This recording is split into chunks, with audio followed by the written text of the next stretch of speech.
3, 2, 1, 0. All engine running. Liftoff. We have a liftoff. 32 minutes past the hour.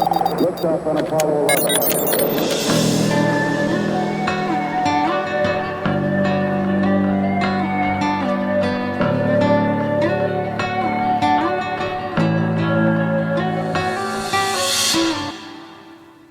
All right, welcome to Roots of Reality. I'm your host, Ben Baumann, and today I'm going to be talking about the history of soccer in America. So in 1862, the first soccer team was created in Boston, Massachusetts.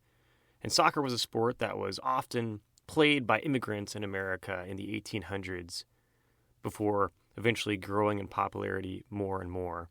For example, America's first major moment in international soccer came in the 1930 World Cup, where the U.S. national team reached the semifinals and ultimately finished third in the World Cup, which still to this day is the best performance ever by an American soccer team. Now, fast forwarding to 1950, the U.S. would pull off one of the biggest upsets in soccer history by defeating England 1-0 in the World Cup. But despite these pretty iconic moments for American soccer history, soccer has remained in the shadows of baseball, basketball, hockey, and American football for decades throughout American history. And it certainly doesn't help that, the American soccer team really has not topped any of these old performances from the 20th century. However, though, by the 1970s, America would see the creation of its first major soccer league called the North American Soccer League, the NASL, with the New York Cosmos becoming the powerhouse team in the country and bringing in stars like Pele, Carlos Alberto, and Franz Beckenbauer. This would also pave the way for other foreign stars to join teams in the league like Johan Cruyff and Gerd Müller. However, financial struggles led to the league's collapse in the 1980s. But professional soccer would make its way back to the United States by 1996 when Major League Soccer began, also known as the MLS, which was created following the successful 1994 World Cup in the United States. And the MLS would grow and eventually gain enough credibility to be not only a successful league that has surpassed what the NASL was able to do, but also has been able to bring in international superstars as well. For example, players like Stoichkov in the early years. However, in 2007, David Beckham's move to the LA Galaxy would change the league forever.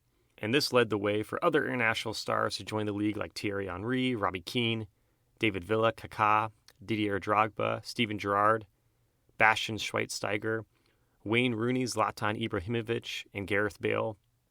And of course, more recently, Lionel Messi and his former Barcelona teammates Jordi Alba, Sergio Busquets, and Luis Suarez. And their arrival at Inter Miami has further elevated the league's global reputation by bringing in the best player who has ever played the game, and the only player in MLS history who has been an active player and won the award for the best player in the world, also called the Ballon d'Or Award. Additionally, over the years, MLS teams have also played quite well in some friendly matches with some of the world's greatest teams and sparked some major upsets. For instance, in 2010, the Kansas City Wizards would beat Manchester United 2-1 in a friendly that would shock the world. And this Manchester United team would go on to win the English Premier League and finish second in the Champions League. This was a pretty iconic moment and actually a game that I was at, because here you had a team in Kansas City taking on one of the best clubs in soccer history, and yet sparking a major upset. And today Manchester United has a 7-1 record against MLS teams in friendlies. Thus, the loss to the Kansas City Wizards, today known as Sporting Kansas City, remains the only loss they've ever had against an MLS team. So while European clubs still dominate the beautiful game, MLS teams are becoming more and more competitive with not just victories and club friendlies, but also the league continues to grow. In revenue, it's one of the most valuable leagues in the world. Additionally, it's developing more and more players that they're selling to some of the international powerhouse teams around the world. But it's also acquiring some great players from abroad who are coming even in their prime to the MLS, which was something that was unheard of early on in MLS history.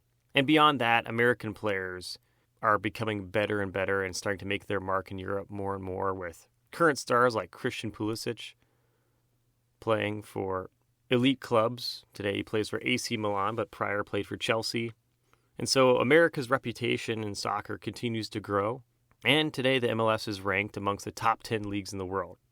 So there's still plenty of room for soccer to grow in the United States, but it continues to make major strides, and it's not hard to see a future where the United States could potentially have one of the top leagues in the world and also, compete for a World Cup at some point.